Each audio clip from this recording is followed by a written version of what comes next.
Jérusalem ne peut pas être séparée, même pas du peuple, même pas, j'allais me dire, même pas du commencement de la création.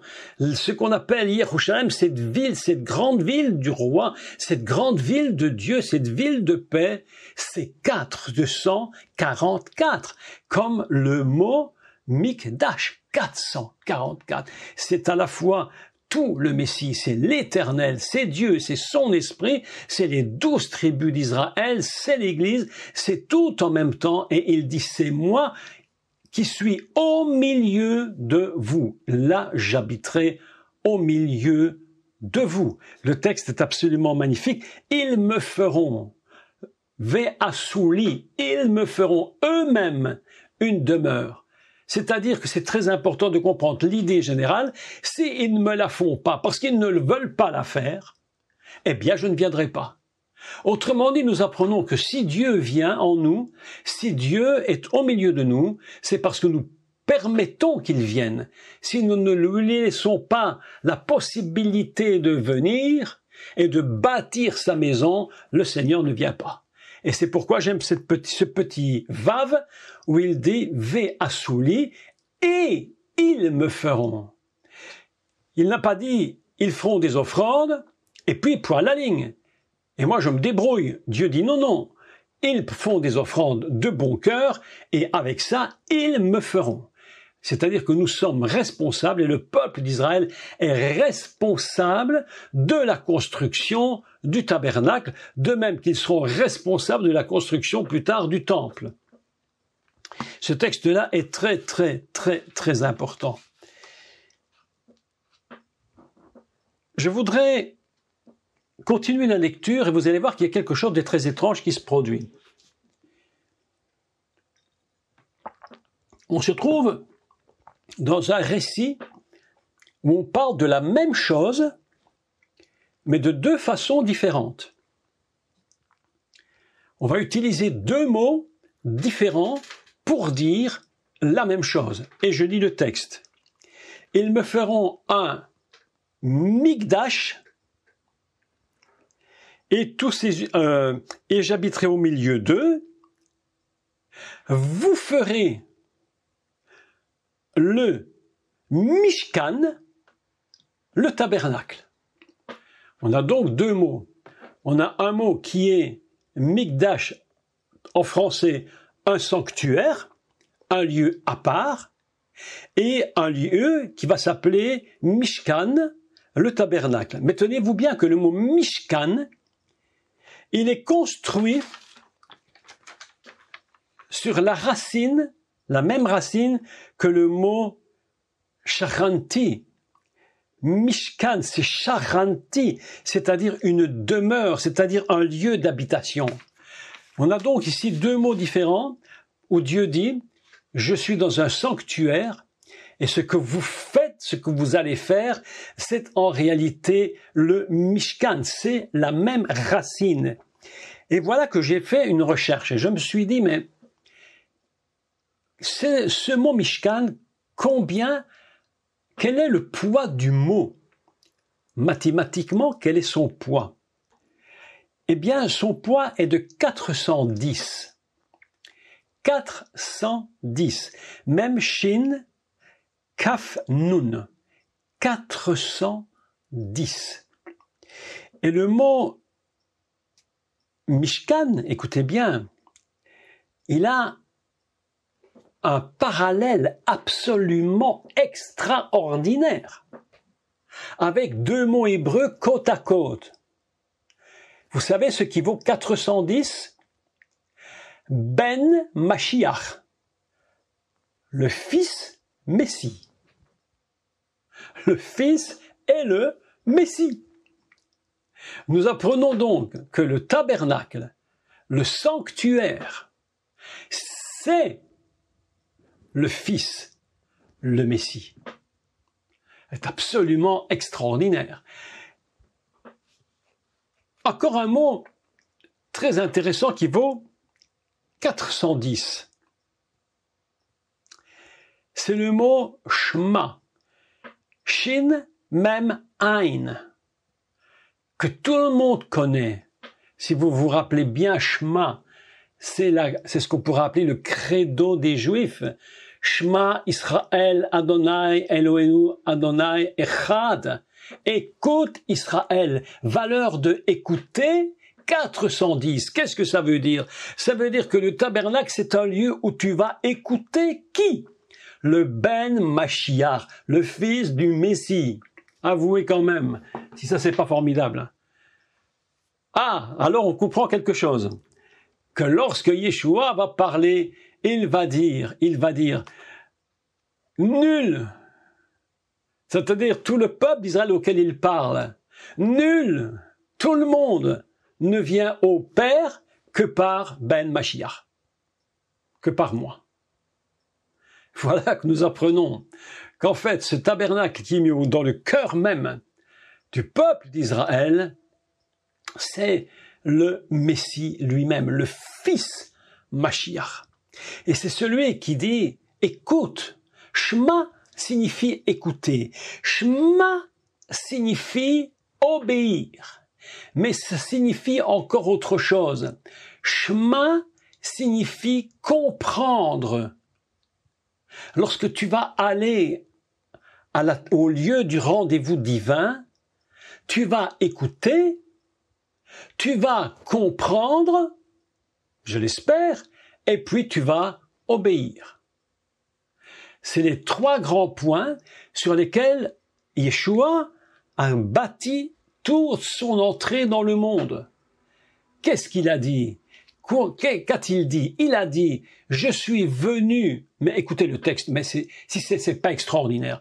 Je suis venu au Père, et je paraphrase, au milieu du peuple d'Israël, pour faire ta volonté, c'est-à-dire pour obéir, c'est-à-dire Shema.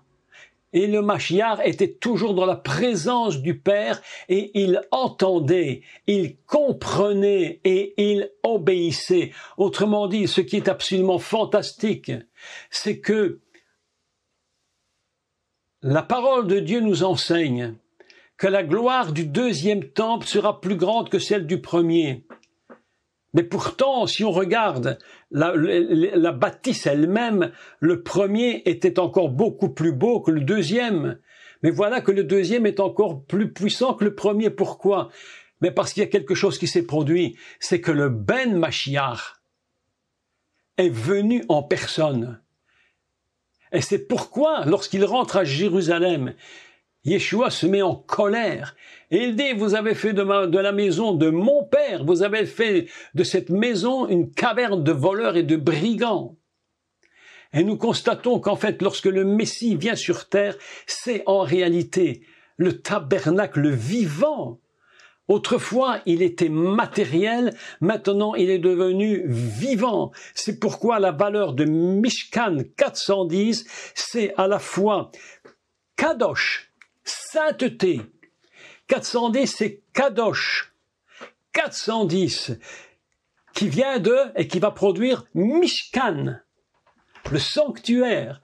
Mais le sanctuaire, lorsque tu prends sa racine Kadosh, c'est le tabernacle. Ils sont fusionnés l'un avec l'autre. Mais le premier nous dit, il est à part de tout ce qui existe. Et le deuxième nous dit, attention, ne vous trompez pas, cet endroit, c'est le Fils messianique. C'est celui vers lequel tu viens pour entendre, comprendre et obéir. Alors, je me suis dit, tout ça c'est bien. Tout ça, c'est très très bien. Mais, quelle relation peut-il y avoir entre les deux? Comment va-t-on joindre le Mishkan et le Mikdash? Il aurait très bien pu dire, vous me ferez un tabernacle, et puis c'était suffisant. Ou bien vous me ferez un sanctuaire, et puis c'était suffisant. Pourquoi a-t-il fallu qu'ils disent deux mots différents qui fusionnent ensemble pour la même chose? Alors, vous savez ce que j'ai fait? J'ai fait un petit calcul, très simple. J'ai calculé la différence numérique entre 410 et 444. Et j'ai trouvé que pour que les deux se collent, il fallait rajouter 34. De 410 à 300 à 444, de 410 à 444, on va rajouter 34. Et je me suis dit, mais quelle est cette valeur? Écoutez, c'est tout à fait subtil.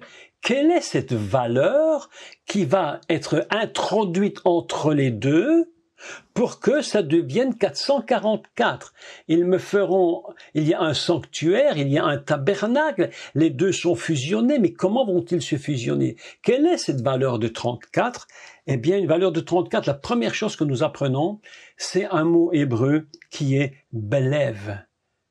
Belev signifie dans le cœur. Dans le cœur. La valeur de 34, c'est Goël, ce qui signifie le Rédempteur. C'est lui qui unit les deux mots pour former une entité indivisible. C'est Goël, le Rédempteur. C'est Koach, 34, Koach. C'est quoi? C'est la force, la puissance. Lorsqu'il est dit dans le livre des Actes, vous recevrez une puissance. Certaines traductions ont écrit Koach. Vous recevrez une puissance. C'est ce qui va permettre de lier, d'attacher ensemble ce qui est de la sainteté et ce qui est la demeure. Et les deux ensemble vont se fusionner. Koach, 34. Mais alors encore un mot très très intéressant qui vaut 34. Et là, nous allons comprendre tout de suite un texte formidable. C'est le mot « dal ». Vous savez ce que signifie « dal » ? Eh bien, « dal » signifie le pauvre, signifie l'indigent. Et là, lorsque j'ai vu ce pauvre et l'indigent, il signifie aussi l'ouverture, pour que les deux mots fusionnent, pour que les deux mots soient collés l'un avec l'autre, qu'ils ne forment qu'une seule unité. Je me suis dit, mais tu dis que tu es dans le cœur, tu es le Rédempteur, tu es à la fois la force, tu es l'ouverture. Pour qui? Pour qui es-tu une ouverture? Fondamentalement, eh bien, on va lire un texte dans Ésaïe, si vous prenez votre Bible. Ésaïe 55, verset 1.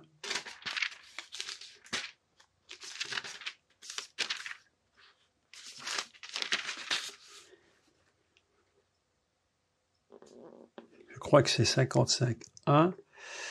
Ah oui, 55, j'ai pris 51. Oui. Il dit ceci, en parlant du pauvre. Il n'a pas parlé du pauvre nécessairement financier. On peut être pauvre, on peut être riche financièrement. Tout à l'heure, je voyais une publicité, un petit article qui est passé sur Internet, et on nous parlait d'un des hommes les plus riches de la Terre.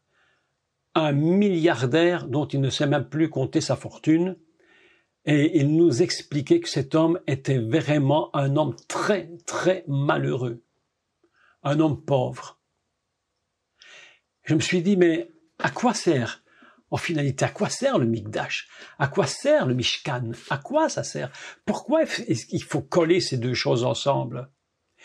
Et c'est pour le pauvre, l'indigent, le faible. Écoutez ce qu'il dit. Et vous allez voir quelque chose de très surprenant. Le texte, il est vraiment contradictoire. Quand on le lit, il paraît un texte extrêmement basique. La réalité, il est très très contradictoire. Et je lis Ésaïe 55 à partir du verset 1. « Vous tous qui avez soif, venez aux eaux. venez aux eaux. C'est-à-dire, venez où? À l'eau d'en haut. Au Ben Mashiach, au fils Messie. Puisqu'il dit, parce que étant lui-même tabernacle, lorsqu'il voit la Samaritaine et qu'il lui dit, si je te donne de l'eau d'en haut, tu n'auras plus jamais soif, parce qu'elle était pauvre. Donc il est vraiment le tabernacle vivant au milieu du peuple d'Israël. Et il dit une chose surprenante. Il dit, venez vous tous qui avez soif, venez aux eaux, venez prendre de l'eau. Même celui qui n'a pas d'argent. Écoutez la suite. Venez acheter et manger. Mais le principe de acheter, c'est payer. Mais comment tu peux payer si tu n'as pas d'argent? Le texte est un peu étrange. Vous ne trouvez pas qu'il est un peu étrange? Acheter, mais vous n'avez pas d'argent, comment tu payes? Venez acheter et manger. Venez acheter du vin et du lait. Vous imaginez ici le texte. Rien que ce texte-là mérite de tout un enseignement sur acheter du lait et du vin. Sans argent, acheter sans rien payer. Je me suis dit, c'est étrange. Et voilà que nous apprenons que ce qui s'ajoute à la valeur 410, c'est 34, et que 34, c'est le pauvre et l'indigent. À quoi sert le tabernacle? À quoi sert-il? Il sert à ce que le pauvre et l'indigent viennent dans la présence de Dieu et qu'ils puissent aller vers ce qu'on appelle les eaux d'en haut pour être bénis. Mais comment vont-ils payer sans argent? Mais simplement parce que le tabernacle, par le Ben Mashiach, le fils Messie, c'est lui qui a déjà payé.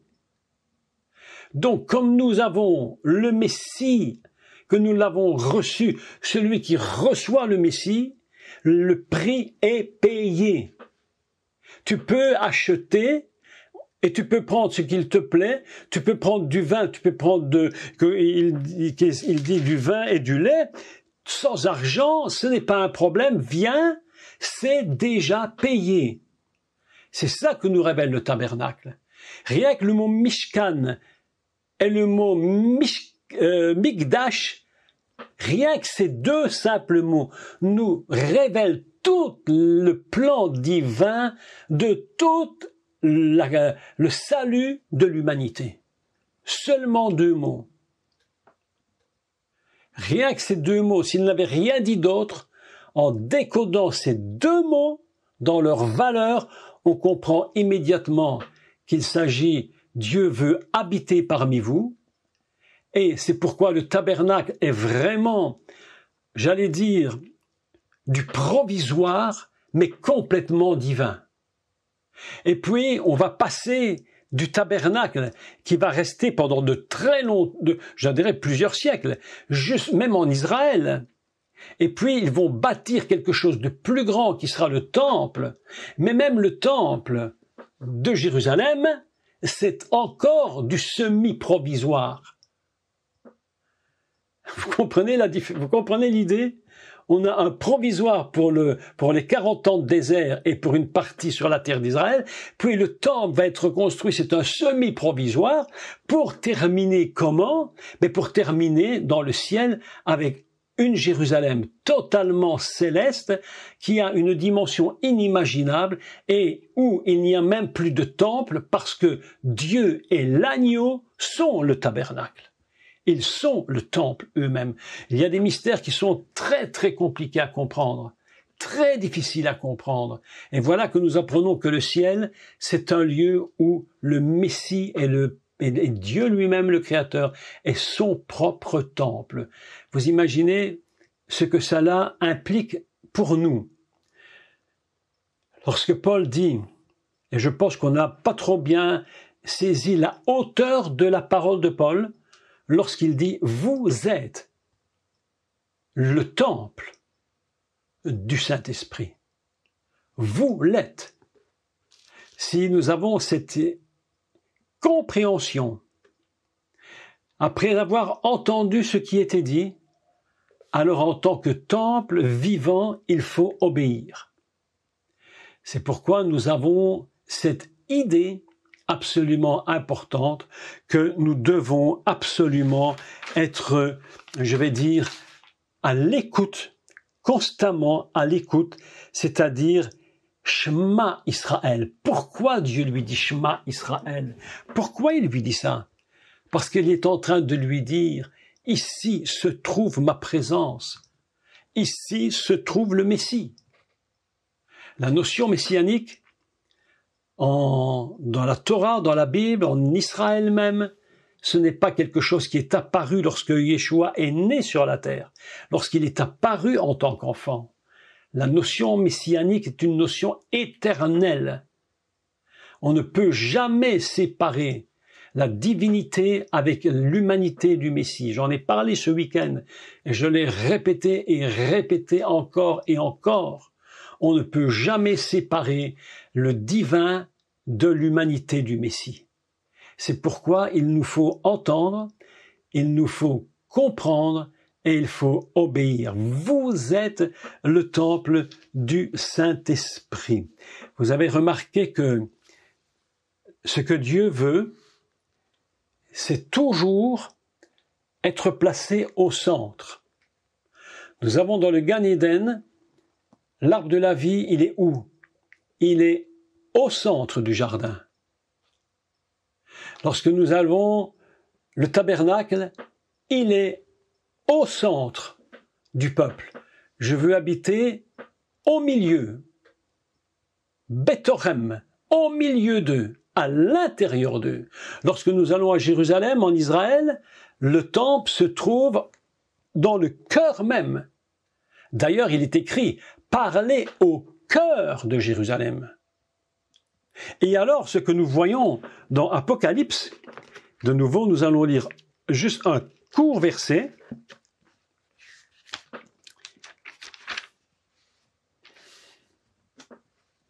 Alors, je vais essayer de le trouver.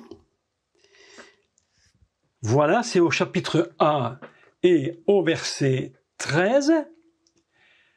Vous allez voir que ce personnage, je dis le personnage, qui est apparu dans la vision de Jean, possède toutes les caractéristiques du tabernacle, du Messie, fondamentalement du Gan Eden, et il se trouve à un endroit précis lorsqu'il est dans l'Apocalypse, et il dit au verset 13, « Après m'être retourné », verset 12, juste à la fin du verset 12, « Et après m'être retourné, je vis 7 chandeliers d'or. » 7 qui représente le premier code de toute la création. 7 chandeliers pour 7 jours, 7 chandeliers qui représentent la lumière incréée dans sa totalité. Et que dit-il? Et au milieu des 7 ménorotes, qui représentent la lumière incréée, au milieu de ces 7 chandeliers, je vis quelqu'un qui ressemblait à un fils d'homme, vêtu d'une robe longue, certaines traductions disent une robe qui lui allait jusqu'aux pieds, ayant une ceinture d'or sur la poitrine. Je continue pas, c'est pas le but de parler de tout cela maintenant. Pour vous dire simplement que le but de Dieu, c'est de demeurer au milieu de son peuple. Et lorsque nous serons là-haut, c'est toujours lui qui sera le centre. Et nous serons en lui. Et si nous sommes là-haut, c'est parce que nous sommes en lui et que lui-même se tient au milieu des 7 ménorotes, lumière incréée. Ainsi, avec ce que je voulais vous dire aujourd'hui, c'est que sur 2 mots hébreux, 2 simples mots, Migdan, Migdash, toute la révélation messianique vient de se faire. Et puis, lorsqu'il va commencer de développer la structure du tabernacle, donc du sanctuaire, chaque matériau, chaque mesure va représenter le Messie en personne. Et c'est pourquoi les sages d'Israël disent que le tabernacle n'est pas seulement une tente, mais c'est une tente anthropomorphique, c'est-à-dire ça, c'est complètement vivant. C'est vivant. Ça paraît absolument fou. Ça paraît un peu nous dépasser la pensée. Mais je crois que les temps sont venus dans les temps dans lesquels nous sommes très avancés dans l'histoire du monde, que nous puissions maintenant apprendre à nous connecter avec le ciel. Apprendre à nous connecter avec lui. Apprendre plus que nous connecter, apprendre à fusionner avec lui. Et si nous vivons ici-bas, nous ne devons jamais oublier que nous sommes complètement fusionnés avec lui. Et c'est pourquoi le Seigneur a donné à son peuple d'Israël toute la révélation du tabernacle. Et si aujourd'hui nous connaissons le Messie, c'est bien parce que Dieu a choisi un peuple. Dieu aime son peuple d'Israël parce qu'il lui a révélé les oracles de Dieu. Il a permis que le Messie vienne sur terre à travers ce peuple. Vous imaginez ce que représente le Messie sur la terre lorsqu'il vient? Il est le tabernacle vivant d'Israël. Il possède en lui toutes les qualités divines, humaines, adamiques. Il possède tout en lui. C'est cela que représentent ces deux mots. Et c'est ce que je voulais aujourd'hui vous montrer, qu'avec seulement deux mots, on peut comprendre toute l'histoire et tout le récit messianique qui existe. Deux mots suffisent. C'est pourquoi cette femme avait dit à Jésus, elle lui avait dit, dis seulement, cet homme avait dit à Jésus, dis seulement un mot. Tout est dans un seul mot, Mishkan. Tout est compris à l'intérieur. Tout est là. Mes amis, c'est ça que je voudrais vous laisser ce soir, que vous compreniez bien ce que représente le tabernacle. Nous aurons l'opportunité, dans les semaines qui viendront, de continuer d'expliquer les secrets de ce qu'on appelle le Aaron, l'arche de l'Alliance, et tout ce que représente dans les mesures, tout est messianique. Je voudrais que vous compreniez que toute la Bible n'est que messianique. C'est pas une histoire pour une histoire, c'est pas un livre d'histoire. C'est la révélation du début à la fin de qui est le Messie.